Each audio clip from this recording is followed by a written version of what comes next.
Hello friends, നമുക്കിന്ന് നല്ലൊരു മീൻ കിട്ടിയിട്ടുണ്ട്. അപ്പോൾ നല്ല തൊലിയൊക്കെ കളഞ്ഞ് നല്ല വൃത്തിയാക്കി എടുത്തിട്ടുണ്ട്. ഇനി ഇത് വെച്ച് നമ്മൾ നല്ല റെസ്റ്റോറൻറ്റ് സ്റ്റൈലിലുള്ളൊരു മീൻ കറിയാണ് ഉണ്ടാക്കാൻ പോകുന്നത് കേട്ടോ. ഇതിലേക്ക് വേണ്ട സാധനങ്ങളെന്ന് പറയുന്നത് നമുക്കൊരു സവാള വേണം, ചുമന്നുള്ളി ഒരു 10-15 എണ്ണം വേണം, പിന്നെ ഒരു തക്കാളി, വെളുത്തുള്ളി, ഇഞ്ചി, ഇത്രയും സാധനങ്ങളാണ് വേണ്ടത്. അതിൻ്റെ കൂടെ തന്നെ നമുക്ക് കുറച്ച് തേങ്ങയും കൂടി വേണം കേട്ടോ. അപ്പോൾ തേങ്ങ ഞാൻ ഒരു മുറിയോളം ചിരണ്ടി എടുത്തിട്ടുണ്ട്. അപ്പോൾ ഇത്രയും സാധനങ്ങളാണ് വേണ്ടത്. ഇനി ഒരു അടുപ്പിൽ നമ്മൾ തീ കത്തിച്ചിട്ട് അതിനകത്തോട്ട് ചട്ടി വയ്ക്കുക. ചട്ടി ചൂടായി വരുമ്പോൾ നമുക്ക് കുറച്ച് വെളിച്ചെണ്ണ ഒഴിച്ച് കൊടുക്കാം. ഞാൻ എണ്ണ അധികം ഉപയോഗിക്കുന്നില്ല കേട്ടോ, കുറച്ച് എടുക്കുന്നുള്ള. അതിനകത്തോട്ട് ഉലുവ ഉലുവ പൊട്ടി വരുമ്പോൾ നമ്മുടെ വെളുത്തുള്ളി ഇഞ്ചിയും ചേർക്കുക. അതിൻ്റെ കൂടെ തന്നെ നമ്മൾ സവാളയും കൂടി ഇടുന്നുണ്ട്. അപ്പോൾ ഈ വെളുത്തുള്ളി ഇഞ്ചിയൊന്നും ഞാൻ ഒരുപാട് നൈസായിട്ടൊന്നും അരിഞ്ഞിട്ടില്ല, നമുക്കിത് അരച്ചെടുക്കാനുള്ളതാണ്. അപ്പോൾ അതുകൊണ്ടെല്ലാം ഒന്ന് കഷ്ണാക്കി ഇട്ടാൽ മതി കേട്ടോ. എന്നിട്ട് ഇതൊന്ന് വഴറ്റിയെടുക്കണം. വഴറ്റിയെടുക്കുക എന്ന് പറഞ്ഞാൽ നമ്മൾ ഇടണമെന്നില്ല, ഇതിൻ്റെ വെള്ളമൊക്കെ ഒന്ന് പോയി ഇതൊന്ന് നന്നായി ചൂടായി കിട്ടിയാൽ മതി കേട്ടോ. അപ്പോൾ അതുവരെ ഒന്ന് ഇളക്കിയെടുക്കുക. അപ്പോൾ അതിൻ്റെ പാകമായിട്ടുണ്ടേ. അപ്പോൾ ഈ പാകമായി കഴിയുമ്പോൾ നമുക്ക് ഇതിനകത്തോട്ട് ഇനി പൊടികൾ ചേർക്കണം. അപ്പോൾ ആദ്യം തന്നെ ഞാൻ മഞ്ഞൾപ്പൊടി ഇടുവാണേ. മഞ്ഞൾപ്പൊടി ഇട്ടു. അതിനകത്തോട്ട് കുറച്ച് ഒരു ടീസ്പൂൺ മുളക് പൊടി.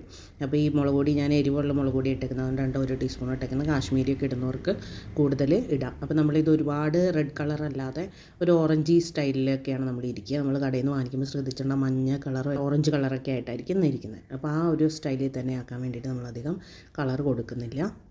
ഇനി ഇത് നല്ലൊന്ന് പൊടിയൊക്കെ ഒന്ന് പച്ചമണം മാറി ആയി വരുമ്പോൾ ഇതിനകത്തോട്ട് നമുക്ക് തേങ്ങയും കൂടി ഇടാം. തേങ്ങയും കൂടി ഇട്ട് ഇതൊന്ന് ഇളക്കി കൊടുക്കണം. അപ്പോൾ തേങ്ങ ഇട്ട് ഒന്ന് ഇളക്കുന്നതിൻ്റെ ഇടയിൽ നമുക്ക് ഗ്യാസ് ഓഫ് ചെയ്യാം. ഇത് നമ്മുടെ പാത്രത്തിൽ തന്നെ ഇരുന്ന് ആ ചൂടോടുകൂടി ഒന്ന് ചൂടായി കിട്ടിയാൽ മതി. നമ്മുടെ തേങ്ങയൊക്കെ ഒരുപാട് വറക്കേണ്ട ആവശ്യമില്ല. അപ്പോൾ അതൊന്ന് നന്നായി ഇളക്കി മിക്സ് ചെയ്തെടുത്തിട്ടുണ്ട്. ഇനി ഇതൊന്ന് ചൂടാറുന്നവരെ നമുക്ക് വെക്കാം. ചൂടാറി കഴിയുമ്പോൾ നമ്മുടെ മിക്സിയുടെ ജാറിലോട്ടിടാം. അരയ്ക്കാനായിട്ട് നമുക്ക് അധികം വെള്ളം വേണ്ട. ഇത് നല്ല അരഞ്ഞ് കിട്ടാനുള്ള പാകത്തിന് വെള്ളം ഒഴിച്ചാൽ മതി കേട്ടോ. എന്നിട്ട് നല്ല വെണ്ണ പോലെയാണ് അരച്ചെടുക്കേണ്ടത് കേട്ടോ. നല്ല മയത്തിലായിരിക്കണേ അരയ്ക്കേണ്ടത്. അപ്പോൾ ആ സമയത്തേക്ക് നമുക്ക് ചട്ടി വീണ്ടും വയ്ക്കുന്നു. കുറച്ച് എണ്ണ ഒഴിക്കുക. അതിനകത്തോട്ട് നമ്മൾ അരിഞ്ഞു വെച്ചേക്കുന്ന ചെറുള്ളി ഇടാം. ചെറുള്ളി നന്നായി വഴറ്റിയെടുക്കണേ. ചെറുള്ളിയുടെ കൂടെ ഞാൻ കുറച്ച് കറിവേപ്പിലയും കൂടി ആഡ് ചെയ്യുന്നുണ്ട്. കറിവേപ്പില ഇടുക. എന്നിട്ട് നന്നായിട്ടൊന്ന് മിക്സാക്കി എടുക്കുക. ഉള്ളി വഴന്ന് വരുമ്പോൾ അതിനകത്തോട്ട് നമുക്ക് തക്കാളി ഇടാവേ. തക്കാളിയും ഈ പറഞ്ഞ മാതിരി നല്ല വെന്ത് ഉടയുന്ന പാകം വരെ നമ്മളിതൊന്ന് ഇളക്കിയെടുക്കണേ. നമ്മൾ ഒന്ന് വഴറ്റി കൊടുത്തുകൊണ്ടിരിക്കണം. അപ്പോൾ ഇതിനകത്തോട്ട് ലേശം ഉപ്പും കൂടി ഇടുക. അപ്പോൾ തക്കാളി നന്നൊന്ന് വഴന്ന് വരുവേ. അപ്പോൾ ഇത് നല്ല ഒന്ന് ഇളക്കി കൊടുക്കുക. ഇളക്കി നന്നായിട്ട് മിക്സ് ചെയ്യുക. ഒന്ന് വെന്ത് ഉടയുന്ന പാകം വരെയാണ് ഇത് ഇളക്കി കൊടുക്കേണ്ടത് കേട്ടോ. ഇത് വഴറ്റിയെടുക്കണം. ഒരുവിധം വെന്ത് ഉടഞ്ഞിട്ടുണ്ട്. പിന്നെ ഈ പാകമാകുമ്പോൾ നമുക്ക് ഇതിനകത്തോട്ട് പൊടികൾ ആഡ് ചെയ്യാം. ഇപ്പം ഞാനൊരു ടീസ്പൂൺ കാശ്മീരിയാണ് ഇട്ടേക്കുന്നത് കേട്ടോ. അതിൻ്റെ കൂടെ മല്ലിപ്പൊടിയും 1 ടീസ്പൂൺ ഇട്ടിട്ടുണ്ട്. മല്ലിപ്പൊടി വേണമെങ്കിൽ ഇട്ടാൽ മതി കേട്ടോ. അപ്പം നമ്മുടെ അരച്ച് വെച്ചേക്കുന്ന ഇത് കണ്ടില്ലേ, വെണ്ണ പോലെ നല്ല മയത്തിൽ അരച്ചെടുത്തേക്കുന്നത്. ഇത് നമുക്ക് ഈ മിക്സിയിലോട്ട് ഇടാം. എന്നിട്ട് ഇത് നന്നായി ഇളക്കി കൊടുക്കുക. ആദ്യം ഈ അരപ്പ് മാത്രം ഒഴിച്ചാൽ മതി. അതിനകത്തോട്ട് എക്സ്ട്രാ വെള്ളം ആഡ് ഇപ്പം ചെയ്യേണ്ട. ഈ ഒഴിച്ചെടുത്ത അരപ്പും ഈ നമ്മുടെ വഴറ്റി വെച്ചതും കൂടി നന്നായി മിക്സാക്കി ഇളക്കി കൊടുത്തുകൊണ്ടേയിരിക്കുക. ആ അരപ്പ് ചൂടാവുന്ന വരെ അങ്ങനെ തന്നെ ചെയ്യുക കേട്ടോ. അതൊന്ന് എല്ലാം ഒന്ന് മിക്സായി ചൂടായി വരുന്നവരെ അങ്ങനെ തന്നെ ചെയ്യുക. അത് കഴിഞ്ഞിട്ട് വേണം നമുക്ക് വെള്ളം ആഡ് ചെയ്യാൻ. അപ്പോൾ ഇതൊന്ന് മിക്സാക്കി കൊടുക്കുക. ഇനിയിപ്പോൾ നമുക്ക് വെള്ളം ആഡ് ചെയ്യാൻ വേണ്ടി നമ്മുടെ മിക്സിയുടെ ജാറിനകത്ത് തന്നെ വെള്ളം ഒഴിച്ച് അത് നന്നായി ഇതുപോലെ കുലുക്കി എടുത്തു കഴിഞ്ഞാൽ അതിൻ്റെ ഉള്ളിലുള്ള അരപ്പെല്ലാം വെള്ളത്തിലായിട്ട് നമുക്ക് ആ വെള്ളം ഇതിനകത്തോട്ട് ഒഴിച്ച് കൊടുത്താൽ മതി. അപ്പോൾ ഒഴിച്ച് കൊടുത്ത് ഒന്നുകൂടി ഇളക്കി കൊടുക്കുക.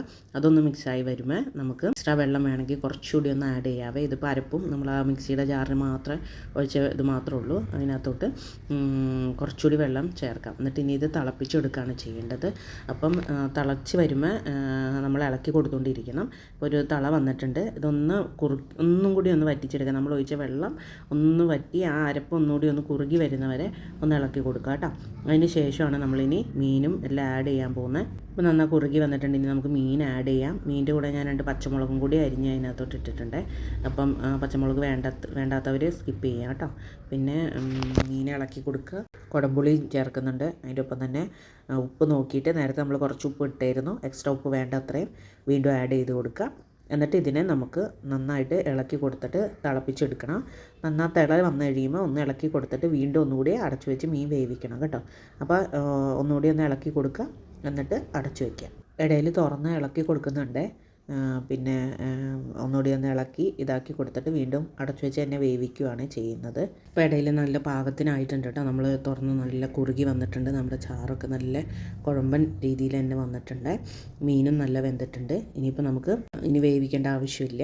നമ്മുടെ മീൻ കറി ഏകദേശം റെഡിയായി വന്നിട്ടുണ്ട് കേട്ടോ. നല്ല കുഴമ്പൻ രൂപത്തിൽ നല്ല ഇതായിട്ട് ഇരിക്കുന്നത് മീനൊക്കെ നല്ല അടിപൊളിയായിട്ട് വന്നിട്ടുണ്ട് കേട്ടോ. അതേ കണ്ട അതിൻ്റെ കൊഴുപ്പ് കണ്ടോ, ആ രീതിയിൽ നമ്മൾ കടയിൽ നിന്ന് വാങ്ങിക്കുന്ന പോലെ ഇല്ലേ. അപ്പോൾ നമ്മുടെ റെസ്റ്റോറൻറ്റ് സ്റ്റൈലിൽ തേങ്ങ അരച്ച മീൻ കറി റെഡി ആയിട്ടുണ്ട്. വീഡിയോ ഇഷ്ടപ്പെട്ടെങ്കിൽ ലൈക്ക് ചെയ്യണം, ഷെയർ ചെയ്യണം, സബ്സ്ക്രൈബ് ചെയ്യണം.